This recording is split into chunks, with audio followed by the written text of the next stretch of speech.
Assalamualaikum, apa khabar kawan-kawan? Tentu kawan-kawan di rumah sedang mentelaah buku kan? Lebih-lebih lagi ketika peperiksaan hampir tiba. Sesungguhnya, kejayaan tidak datang boleh. Tanpa usaha gigih, cita-cita tidak akan bawa apa-apa makna.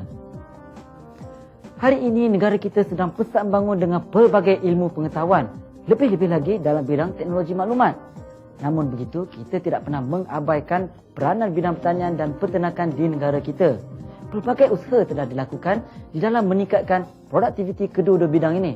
Contohnya dengan memperkenalkan benih-benih tanaman dan baka-baka peternakan baru. Namun begitu, usaha ini tidak akan berjaya tanpa kesedaran daripada pihak pengusaha yang sendiri. Siri kejaya kali ini akan meneroka bidang peternakan moden yang tidak memerlukan ladang yang luas.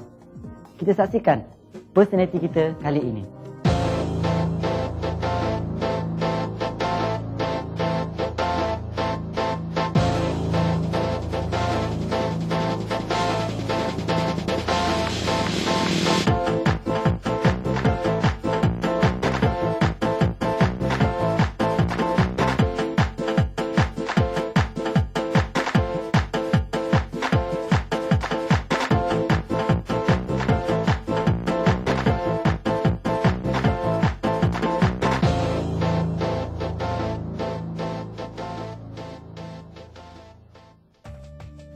Dunia peternakan memang tidak asing lagi dalam kehidupan kita. Kerajaan juga amat menggalakkan masyarakat menceburi bidang peternakan dan pertanian. Di samping dapat menjadi sumber makanan, industri peternakan juga dapat membantu meningkatkan ekonomi negara.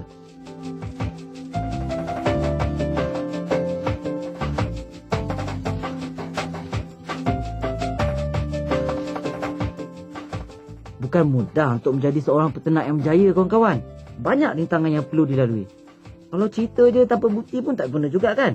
Jadi, kalau kawan-kawan nak tahu, mari kita berjumpa dengan seorang peternak moden yang sememangnya sudah berjaya dan boleh dijadikan contoh.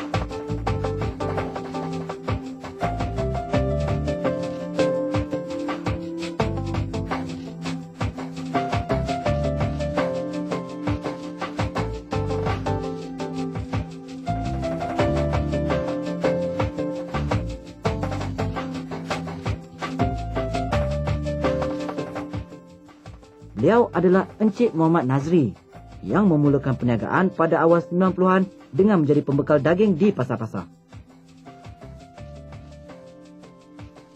Bermula dari situ, Encik Nazri mengurak langkah dengan menternak sendiri lembu dan kambing di ladangnya. Apa yang menariknya, Encik Nazri menggunakan cara moden yang lebih teratur dan bersih. Balik. Ya. Boleh Abang Nazri ceritakan apakah persediaan untuk menjadi seorang peternak yang berjaya? Okey. Dia persediaan untuk menjadi seorang peternak yang berjaya ataupun orang kata yang lebih advance maju untuk era-era yang datang ni. Dia memerlukan satu kesungguhan bekerja lah. Bekerja ni dia satu untuk peternakan ni kita tak boleh kira lah sebab kita berhadapan dengan nyawa dan benda hidup. Kita kena bekerja keras lah. Itu persediaan dah. Satu, kita nak kena komitmen dengan masa. Kita perlu bekerja dengan bersungguh sebab kita ni nak ibarat nak menyelamatkan nyawa binatang ni supaya dia lembu-lembu ni tak sakit, kita kena kawal dia. Tadi untuk persediaan yang pertama tadi bagi saya masa lah kita kena ada komitmen dengan binatang.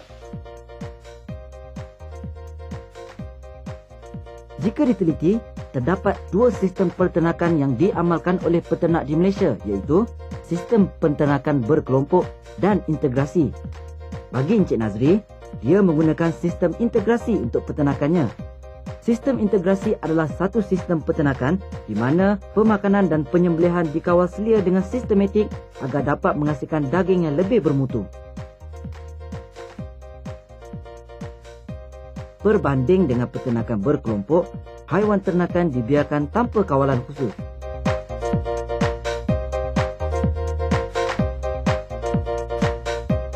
Sistem integrasi yang digunakan oleh Encik Nazri telah mendatangkan hasil yang lumayan.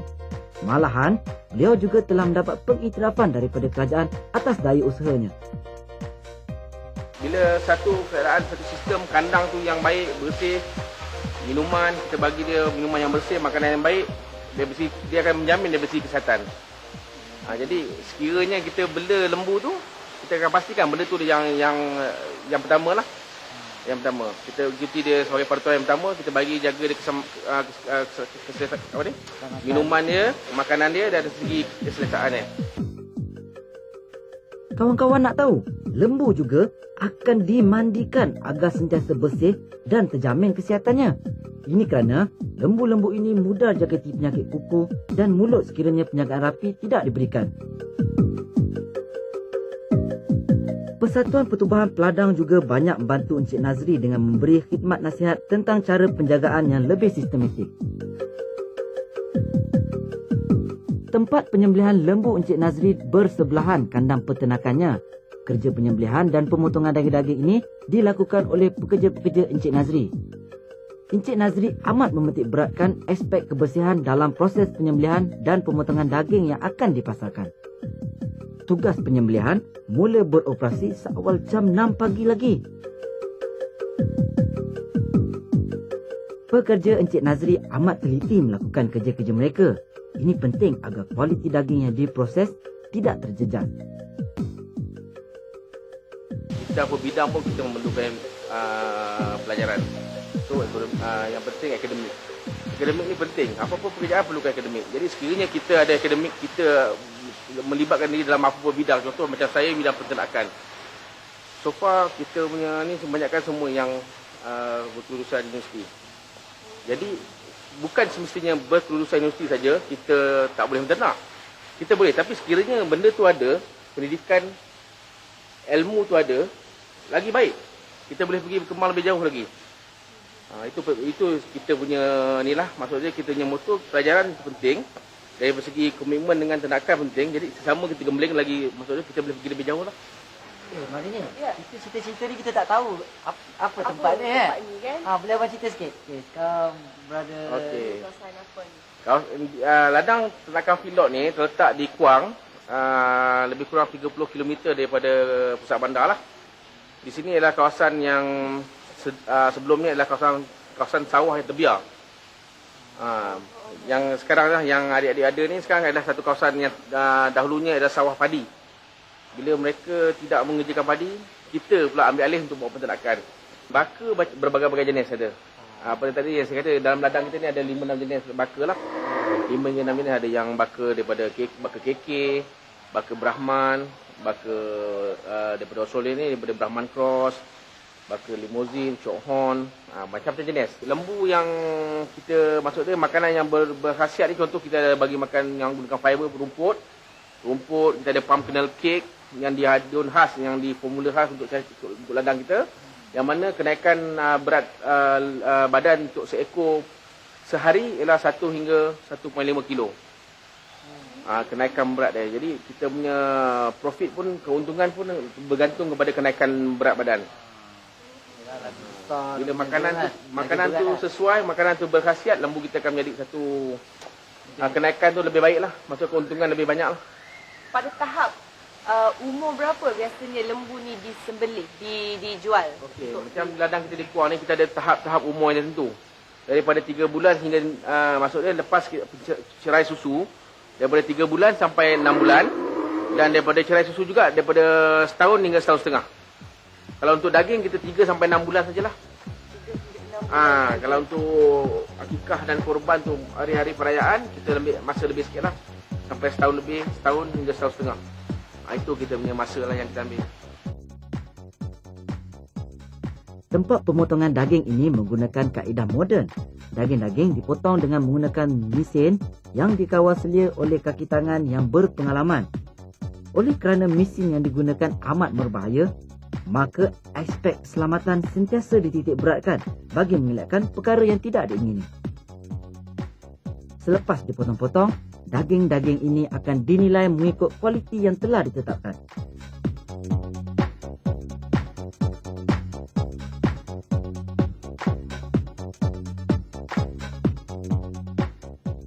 Selepas dinilai, daging-daging akan diagihkan kepada pembekal. Ada juga yang dihantar ke kedai menjual daging milik Encik Nazri yang terletak di Selayang Baru.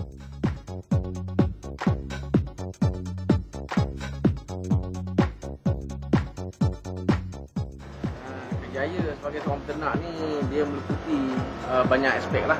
Kerjaya ni dia lebih kepada satu, kita terpaksa bekerja keras lah. Sebagai peternak kita terpaksa bangun pagi, itu sebagai salah satu faktor utama dia lah. Sebab pagi tu kita nak mandikan ternakan kita, nak pergi makan. Jadi waktu tu kita perlukan komitmen dengan kerjaya kita lah, dengan kerja-kerja kita yang patut kita buat lah sebagai peternak lah. Perkembangan teknologi IT turut dimanfaatkan oleh Encik Nazri. Encik Nazri menggunakan komputer bagi menyusun jadual agar memudahkan tugas pengurusannya.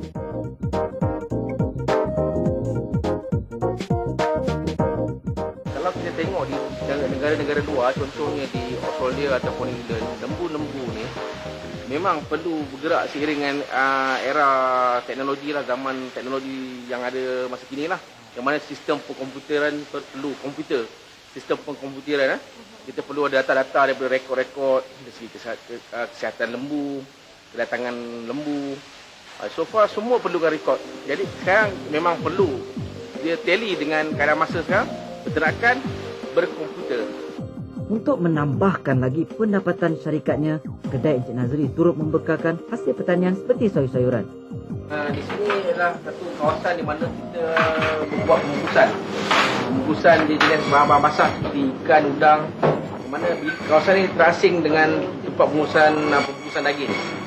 Daging akan saya tunjukkan di dalam bilik ini, kita panggil deboning room. Di sini adalah tempat pembungkusan lah. Yang mana kita hasil daripada ladang, contoh daripada ikan daripada peternak-peternak kita bungkus kat sini, semua kita pamerkan di depan kedai itu lah. Yang menganjurkan kursus-kursus penyembelihan dan pemotongan daging, sebagai contoh Jabatan Perkhidmatan Haiwan Malaysia, mereka ada menganjurkan satu kursus berkaitan dengan peternakan dan penyembelihan. Sebenarnya dalam industri ternakan ni memang ada pihak yang terlibat, yang sangat-sangat terlibat Jabatan Haiwan lah. Yang mana dia akan mengajar peserta-peserta cara pembersihan daging, cara membuangkan lemak kat daging, dan berbagai macam. Encik Nazri, boleh Encik Nazri ceritakan pengalaman Encik Nazri daripada dulu sehingga sekarang dalam kerjaya yang Encik Nazri syukuri sekarang? Pengalaman pihak saya banyak. Pada peringkat awal yang kita gunakan semua peringkat manual lah. Maksud saya bekerja menggunakan tenaga sendiri. Maksud saya buat kerja semua menggunakan manual. Tiada ada peralatan-peralatan yang moden lah. Bila tahap demi tahap kita capai, kita buat dengan berjayanya, kita tambah, kita upgrade, kita tingkatkan kemajuan-kemajuan kita yang ada. Yang mana kita tambahkan peralatan-peralatan moden, sistem-sistem, jadi bekerja tu jadi dengan lancar, jalan dengan lancar. So far daripada dulu sampai sekarang kita mempertingkatkan apa-apa yang kemudahan ataupun mempertingkatkan kecakapan agar lebih laju lah daripada sebelumnya. Tengok tu kawan-kawan, betapa gigihnya Encik Nazri menjalankan tugasnya. Memangnya kesungguhan dan kegigihan beliau wajar dicontohi. Dengan ilmu dan pengalaman yang ada pada dirinya, Encik Nazri berjaya membentuk satu pengurusan yang lebih sistematik dan teratur. Kerajaan turut mengambil perhatian khusus dalam usaha meningkatkan pengeluaran hasil-hasil pertanian dan peternakan dengan memberi bantuan nasihat dan kewangan melalui badan-badan tertentu seperti Pertubuhan Peladang.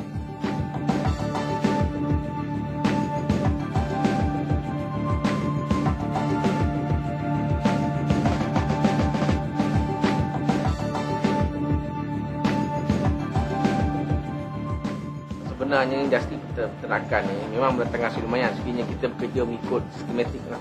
Yang mana kita bekerja betul waktunya dan mempunyai sifat yang mana yang kita perlukan ialah sikap kita yang betul-betul nak bekerja keras untuk mencapai satu kejayaan tu memang perlu. Industri peternakan dalam Malaysia ni memang mengalami era kebangkitan sekarang ni. Daripada segi pendapatan, insya-Allah lah bagi saya itu adalah yang terbaik lah masa ni untuk syarikat kita. Lagipun ini merupakan penekanan terbaru daripada kerajaan untuk menaikkan. Ya, dasar pertanian sendiri, dasar pertanian negara sendiri menyebut yang bidang industri pertanian ni adalah industri yang perlu dibangunkan. Encik Nazri, selain daripada ciri-ciri yang kita perlu bangun awal untuk menjadi seorang peternak, ada ciri-ciri lain tak? Ciri-ciri sebagai seorang usahawan tu banyak. Kita perlu jujur, kita perlu committed dengan tugas-tugas kita, dan kita perlu, orang kata, perlu buat kerja dengan ada konsep lah, maksudnya sistematik. Selain pada kita terpaksa jujur, berusaha keras, yang sistematik, yang penting kita lebih kepada ni lah, kita lebih menyayangi kerja kita tu. Betul ansur itu adalah semua faktor-faktor kejayaan untuk menjadikan satu peternak berjaya. Macam syarikat kita ni, bila sebutkan sistem peternakan lembu feedlot, kita individu yang melibatkan dalam industri feedlot. Dan bila satu sistem berkumpulan, dia lebih kebanyakan lebih kepada integrasi. Yang mana lembu-lembu tu dilepas dalam ladang, contoh dalam kelapa sawit. Mereka akan membiak dengan cara jumlah lembu yang banyak, tapi menggunakan berkumpulan. Maksudnya bilangan peternak tu ramai. Mungkin satu kumpulan tu sampai 12 orang. Cuma perbezaan dia, sistem kita yang kita amalkan oleh HS Ladang ialah sistem lembu berkurung. Yang mana pengurusannya lebih mudah dan menguntungkan. Mungkin kawan-kawan nak tahu apa maksud yang Cik Nazri cakap tadi, feedlot. Apa tu dia? Feedlot adalah satu sistem lembu yang mana lembu tu diternak secara berkurung. Kita di mana pengurusan kita bagi makan dia lah. Maksudnya kita sendiri yang memberi dia makan, minum kita jaga, makan kita jaga. Lembu tu tidak akan peliharaan lah. Dia akan duduk dalam satu kawasan yang telah ditetapkan.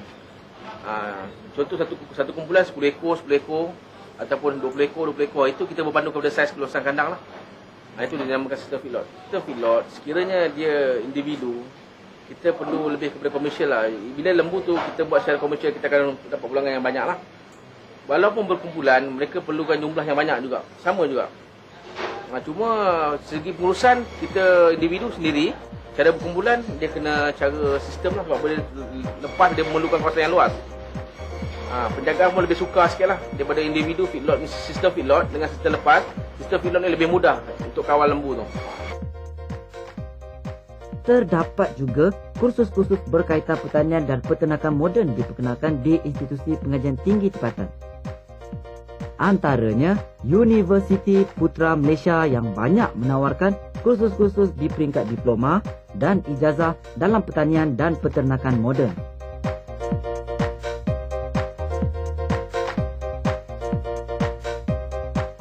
Kawan-kawan, sememangnya kerjaya ini amat mencabar. Bukan saja berhadapan dengan kerana pelanggan, malahan tanggungjawab kepada persekitaran dan kehidupan haiwan juga perlu diambil berat.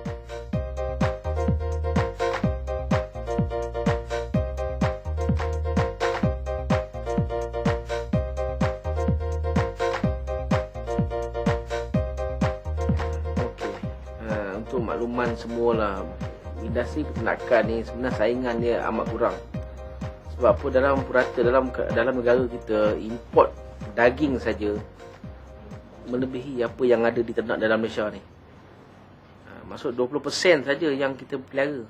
Yang lain 80% kita terpaksa import. Jadi saingan daripada segi peternakan tu saya rasa tak nampak lah.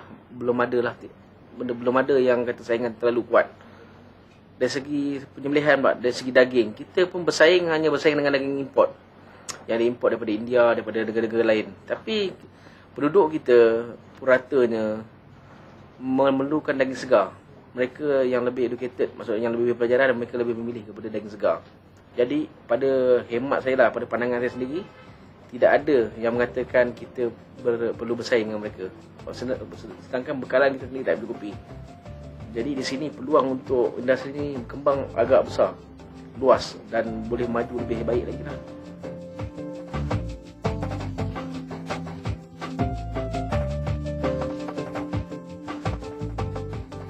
Rahsia dia sebenarnya ada adalah 2-3 perkara rasa yang boleh jadi satu iktibar lah.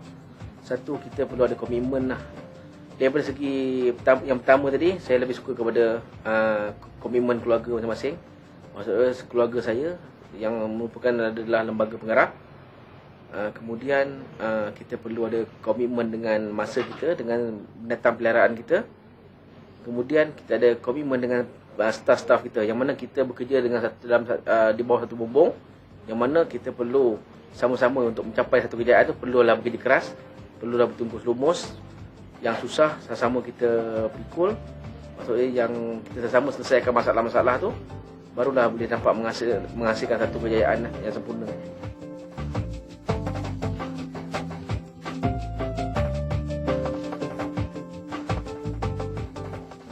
Saranan saya kepada pelajar-pelajar ialah sekiranya mereka membuat sesuatu bidang, contohnya dalam industri pertanian yang melibatkan peternakan atau apa-apa peternakan yang lain, saya rasa ini adalah satu bidang yang perlu mereka ceburi, kerana bidang ni mempunyai satu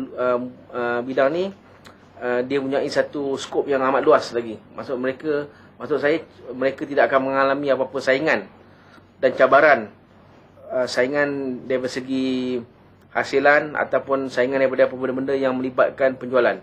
So far dia punya keadaan sekarang memang keadaan yang baik untuk industri peternakan ni lah. Dan saya sarankan kepada pelajar sekiranya mereka berminat, eloklah menceburi bidang ni. Oleh itu, jadilah seorang peternak yang berilmu dalam negara sedang menuju ke arah 2020. Nak jadi peternak moden, kita memerlukan komitmen yang tinggi agar segala yang kita usahakan mendatangkan kejayaan seperti yang telah dirancangkan dalam diri kita. Tips saya nak bagi kepada pelajar, apabila mereka telah habis peperiksaan ataupun tamat bersekolah, sebenarnya mereka di sini mereka kena faham, sekiranya mereka berminat dalam apa-apa bidang pun, mereka terpaksa mencari ataupun mendahului belajar secara kecil-kecilan, yang mana mereka tidak perlu membuang masa dengan lepak di lain tempat. Kalau dia berminat dalam industri pertanian ataupun peternakan, pergi belajar di mana-mana yang dia orang rasa perlu, ataupun minta ada tanah-tanah belakang rumah di kawasan kampung tu, cuba menternak sedikit lembu ke kambing ke. Itulah untuk tidak membuang masa dari pelajar. Kerana industri ni bila kita dah rasa minat kepada industri ni, dia akan membawa pulangan yang lumayan. Bagaimana kawan-kawan? Apa pendapat kawan-kawan tentang prospek bidang peternakan ini? Semoga kejayaan Encik Nazri dapat membuka mata dan minda kita bahawa dunia peternakan ini mempunyai masa depan yang cerah.